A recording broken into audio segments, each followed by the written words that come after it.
en Égypte, tout en sachant que Dieu marchait près de lui, tout en sachant que Dieu était près de lui. Et il est parti, il a remporté la bataille. Lorsque Israël est sorti d'Égypte, dans Exode 33, Moïse va encore adresser une prière à Dieu. Exode le chapitre 33. Je vous invite rapidement à prendre ce passage-là. Exode le chapitre 33. C'est Moïse qui parle. Moïse dit à l'Éternel, voici, tu me dis, fais monter ce peuple et tu ne me fais pas connaître qui tu enverras avec moi. Fils de Dieu, dans le combat de la création, pour délivrer la création, pour la libération de la création, tu dois connaître celui qui marche avec toi. Tu dois connaître celui qui marche avec toi. Moïse a connu que Dieu marchait avec lui en Égypte. Mais là, il y avait une autre phase qui se présentait à eux. Ce n'était plus la phase de l'Égypte, mais c'était la phase des nations. Il fallait maintenant que Israël traverse toutes ces nations-là. Moïse connaissait celui qu'il avait envoyé en Égypte.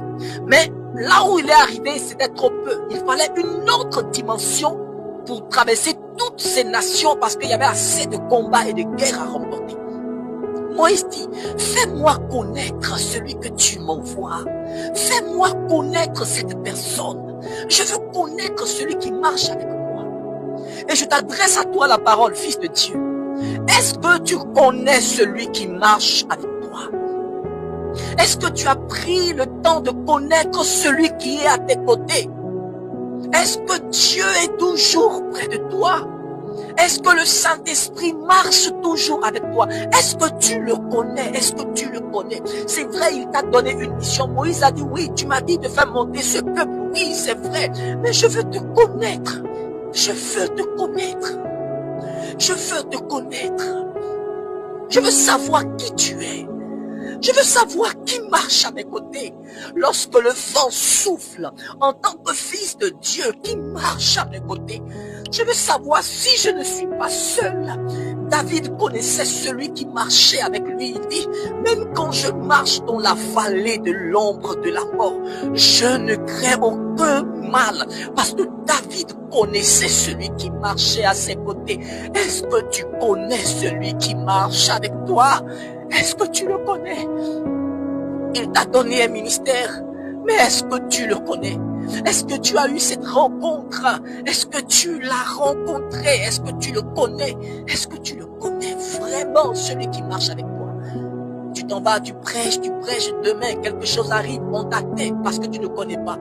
Est-ce qu'il y a vraiment quelqu'un qui marche avec toi? Est-ce qu'il y a vraiment quelqu'un qui marche avec toi?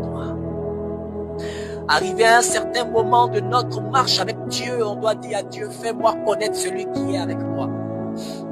Fais-moi connaître celui qui est avec moi. Ce n'est pas comme si on ne connaissait pas Dieu. Moïse connaissait Dieu à Horeb. Il avait rencontré Dieu. Moïse a frappé l'Égypte par la puissance de Dieu. Mais dans le désert, il dit, fais-moi connaître. Fais-moi connaître. Tu dois le connaître dans une autre dimension parce que l'objectif, la mission qu'il te donne, c'est quelque chose de grand. Tu dois le connaître. Tu dois le connaître. Lorsqu'ils ont pris un homme, il s'appelle Daniel, ils l'ont mis dans la fosse au lion.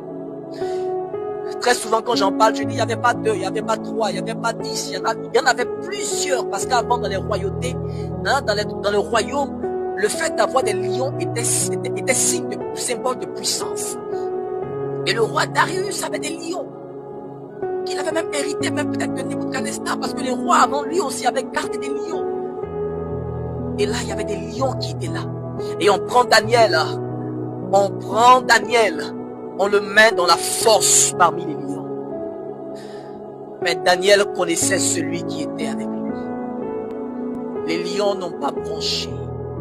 Aucun lion ne s'est approché de Daniel parce que Daniel connaissait celui qui était avec lui. Est-ce que tu connais le Dieu qui marche à tes côtés? Est-ce que tu connais le Dieu qui marche à tes côtés?